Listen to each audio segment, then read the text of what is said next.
దొంగనే దొంగ దొంగ అని అరిచినట్లు కాళేశ్వరం కేసులో కాంగ్రెస్ పార్టీ అధికారంలోకి రాగానే 2 నెలలలోపు విచారణ చేసి తిన్న 1,00,000 కోట్ల సొమ్మును కక్కిస్తామని చెప్పి ఉత్తర కుమార ప్రగల్భాలు పలికి అధికారంలోకి వచ్చిన 23 నెలల తర్వాత ఇవాళ రేవంత్ రెడ్డి అడుగుతున్నాడు, బీజేపీ ఎందుకు బీఆర్ఎస్ నాయకులను అరెస్ట్ చేస్తలేదు అని అడుగుతున్నాడు. అయ్యా రేవంత్ రెడ్డి గారు, భారతీయ జనతా పార్టీ ఏ వ్యవస్థల్ని కూడా తన సొంత ప్రయోజనాలకి గతంలో వాడుకోలేదు, భవిష్యత్తులో వాడుకోలేదు. మీరు కేంద్రంలో అధికారంలో ఉన్నప్పుడు, కాంగ్రెస్ పార్టీ కేంద్రంలో అధికారంలో ఉన్నన్ని రోజులు దాన్ని కాంగ్రెస్ బ్యూరో ఆఫ్ ఇన్వెస్టిగేషన్గా దేశంలో ఉన్నటువంటి అన్ని ప్రతిపక్ష పార్టీల నాయకులు చెప్పినటువంటి మాటను మీరు మర్చిపోవడం అనేది దురదృష్టకరం. కానీ భారతీయ జనతా పార్టీ అధికారంలోకి వచ్చిన తర్వాత ఒకవేళ మీరు చేసినట్టు సిబిఐని కాంగ్రెస్ బ్యూరో ఆఫ్ ఇన్వెస్టిగేషన్గా మీరు వాడుకున్నట్టు ఒకవేళ భారతీయ జనతా పార్టీ గత 11-12 సంవత్సరాలుగా వాడుకొని ఉంటే ఇవాళ మాట్లాడేటందుకు నువ్వో, చేపలు పట్టేందుకు రాహుల్ గాంధీ, లేకపోతే వాయనాడుకి వెళ్ళి గెలిచేందుకు మీ చెల్లె ప్రియాంక గాంధీ మిగలకపోతురు. కక్షపూరితమైనటువంటి రాజకీయాలకి భారతీయ జనతా పార్టీ దూరంగా ఉంటుంది.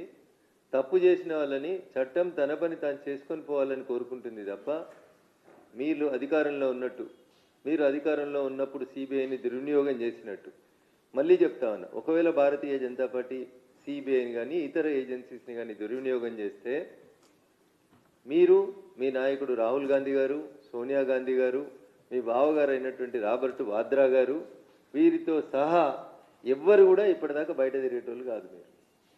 మేము సిబిఐ కానీ సిబిసికి కానీ న్యాయ వ్యవస్థకు కానీ సంపూర్ణమైనటువంటి గౌరవాన్ని ఇచ్చి వారి పనిని వారు స్వతంత్రంగా చేసుకోవడానికి మేము వెసులుబాటు కల్పిస్తూ ఉన్నామనేది రేవంత్ రెడ్డి గారికి అర్థం కావట్లేదు ఇంకా కూడా. అయినా మీరు జీవో 104 ఇచ్చినప్పుడు దాంట్లో ఏం చెప్పింది కాంగ్రెస్ ప్రభుత్వము? ఎన్డీఎస్ఏ అక్టోబర్ 23వ తారీఖు రోజు ఇచ్చినటువంటి, అక్టోబర్ 24 నాడు ఎన్డీఎస్ఏ కమిటీ ఇచ్చినటువంటి నివేదిక బేసిస్ చేసుకొని 3 బ్యారేజీల మీద విచారణ జరిపించేందుకని మీరు పీసీ ఘోష్ అనేటువంటి ఒక కమిషన్ని వేసింది. ఎందుకు మరి అప్పుడే మీరు అధికారంలోకి వచ్చిన వెంటనే ఈ కమిటీ నివేదిక టీఆర్ఎస్ పార్టీ అధికారంలో ఉన్నప్పుడు వచ్చింది. 24 అక్టోబర్ 2023 సంవత్సరంలో వచ్చింది. ఇంకా అప్పటికి ఎన్నికలు పూర్తి కాలేదు. ఎన్డీఎస్ఏ నివేదిక అక్టోబర్ 23లో వచ్చింది. అప్పటికి రాష్ట్రంలో టీఆర్ఎస్ పార్టీ అధికారంలో ఉంది. ఆ నివేదికను ఆధారంగా చేసుకొని ఎందుకు మీరు అధికారంలోకి వచ్చినటువంటి డిసెంబర్ తర్వాత 2 నెలలకో 3 నెలలకో చంద్రశేఖరరావు గారినో, హరీష్ రావు గారినో, లేదా కేటీఆర్ గారినో, లేదా ఈ కాళేశ్వరం ప్రాజెక్టులో సంబంధించినటువంటి వ్యక్తుల్ని మీరు ఎందుకు అరెస్ట్ చేయలేకపోయింది? 2 ఏళ్ళు టైంపాస్ చేసి సాగదీసి కమిషన్ గడువును 3 నెలలు 6 నెలలు పెంచుతూ వచ్చి చివరికి మొన్న 25 అక్టోబర్ నెలలో అసెంబ్లీ ప్రత్యేక సమావేశాలు పెట్టి మీరు దాన్ని సిబిఐకి పంపిస్తున్నామని రాసింది. దీని వెనకాల ఉన్నటువంటి మతలబు ఏందో ముఖ్యమంత్రి గారు చెప్పాలి. ఈ 20 నెలలలో టీఆర్ఎస్ పార్టీ పెద్దలకి, ఢిల్లీలో ఉన్నటువంటి రాహుల్ గాంధీకి, ఏఐసిసి నాయకత్వానికి మధ్యన కుదిరిన ఒప్పందం వల్ల కేసీఆర్ను, వారి కుటుంబ సభ్యుల్ని అరెస్ట్ చేస్తే కాంగ్రెస్ పార్టీకి బదనాం వస్తుంది. కాబట్టి ఈ బదనాం మన మీదకి రాకుండా మనం తప్పించుకోవాలనుకుంటే కేంద్ర ప్రభుత్వం పరిధిలోకి నెట్టి సిబిఐకి ఇమని చెప్పి ఏఐసిసి పెద్దలు ఇచ్చినటువంటి సూచన మేరకే మీరు అసెంబ్లీలో ఆగమాగం ఒక తీర్మానం చేసి కేసుని సిబిఐకి పంపిస్తున్నామని చెప్పి చేతులు దులుపుకునే కార్యక్రమాన్ని చేసిరు తప్ప ఇంకొకటి కాదు. మీరు మాటలు ప్రతిపక్ష నాయకుడిగా చాలా మాట్లాడినరు, పిసిసి అధ్యక్షుడిగా నోటికి ఏదొస్తుంది మాట్లాడినరు. అన్నీ మాట్లాడిన తర్వాత అధికారంలోకి వచ్చిన తర్వాత ఈరోజు పనిచేయమంటే మీరు చెప్పిన టెలిఫోన్ ట్యాపింగ్లో ఏం జరుగుతుందో చూసినాం. రోజుకో సీరియల్ నడిపిరు 3 నెలలు. టెలిఫోన్ ట్యాపింగ్లో వీళ్ళని తెస్తాం, వాళ్ళని తెస్తాం, ఇక అరెస్ట్ చేస్తాం, రేప్ చేస్తాం, ఎల్లుండి ప్రభాకర్ రావుని చేస్తాం, అవతల ఎల్లుండి కేసీఆర్ని చేస్తామని ఊకదంపుడు ఉపన్యాసాలు ఇచ్చిరు తప్ప ఏం కాలేదు. అదేంటి అంటే ప్రభాకర్ రావు సుప్రీంకోర్టుకు పోయింది కాబట్టి ఏం చేస్తలేమో అంటారు.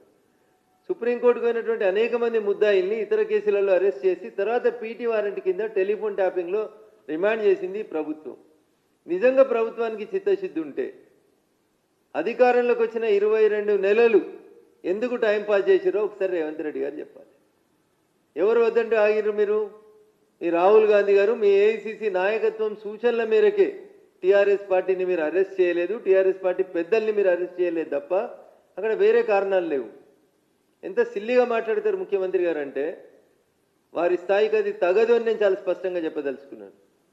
మీరు పీసీ ఘోష్ కమిషన్ నివేదికని ఎన్డీఎస్ఏ నివేదిక రెండింటిని అసెంబ్లీలో పెట్టి చర్చించి అసెంబ్లీలో తీర్మానం చేసి సిబిఐకి పంపినమని ప్రకటించిన మరుక్షణమే మాజీ ముఖ్యమంత్రి చంద్రశేఖరరావు గారు, అప్పటి నీటిపారుదల శాఖ మంత్రి హరీష్ గారు, అప్పటి నీటిపారుదల శాఖకు సెక్రటరీగా పనిచేసినటువంటి శైలేంద్ర కుమార్ గారు, అప్పుడు సీఎంఓలో పనిచేసినటువంటి స్మితా సబర్వాల్ గారు, వీళ్ళంతా రాష్ట్ర సర్వోన్నత న్యాయస్థానం హైకోర్టుకు పోయినరు.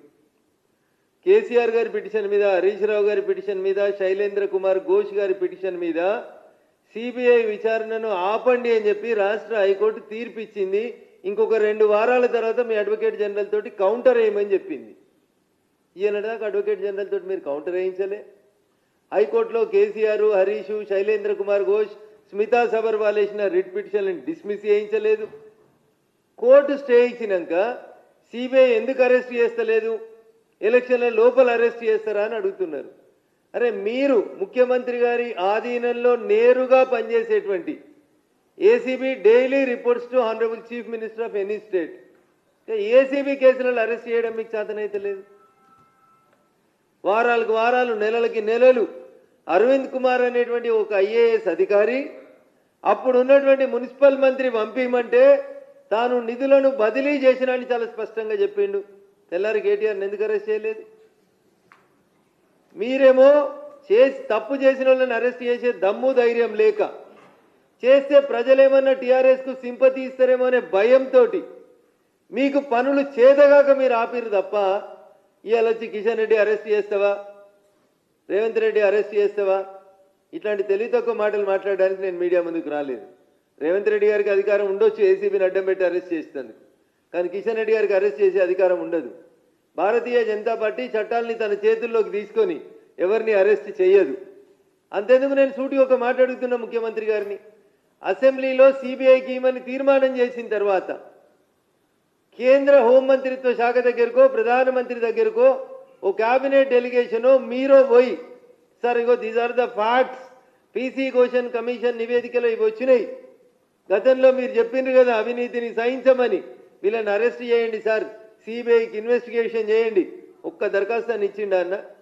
50 సార్లు ఎక్కిండన్న విమానం కిందికి మీదికి. ఒక్క మంత్రిని తీసుకోవాలంటే 50 సార్లు తిరగాలి, పిసిసి అధ్యక్షుని తీసుకోవాలంటే తిరగాలి ఢిల్లీకి, ఆఖరికి జిల్లా కాంగ్రెస్ కమిటీ అధ్యక్షులు వేసుకోవాలంటే కూడా 10 మంది ఢిల్లీకి పోయి సంప్రదింపులు చేసి వచ్చారు తప్ప ఒక్కసారన్నా కేసీఆర్ కుటుంబం, కేసీఆర్ అవినీతి మీరు మాట్లాడలేదు. మీకంటే పెద్ద నాయకుడు రాహుల్ గాంధీ తోటి మాట్లాడిపించారు. నేను లాస్ట్ ప్రెస్ కాన్ఫరెన్స్లో చెప్పిన, ఒక కుటుంబం నిన్న అవినీతి సొమ్మును మొత్తం 1,00,000 కోట్లకు అక్కిస్తామన్నారు. ఒక్కసారైనా పోయి ప్రధానమంత్రి గారికి డైరెక్ట్గా దరఖాస్తు ఇచ్చి, లేదా కేంద్ర హోంమంత్రిత్వ శాఖకు ఒకసారి దరఖాస్తు ఇచ్చి, సార్ దీంట్లో సీరియస్ ఫ్రాడ్ ఉంది, క్రైమ్ ఉంది, మీరు వీళ్ళని రిమాండ్ చేయండి అని అడిగిన దాఖలా ఉందా? నీ పార్టీకి జిల్లా అధ్యక్షుని వేసుకోవడం నీకు ఇంపార్టెంట్ తప్ప నీ పార్టీకి నేరస్తుల మీద సిబిఐ విచారణ చేయించాలనేటువంటి ఆలోచన లేదు. ఇంత అనాలోచితంగా మీరు పనిచేస్తున్నారు తప్ప ఇంకొకటి కాదు.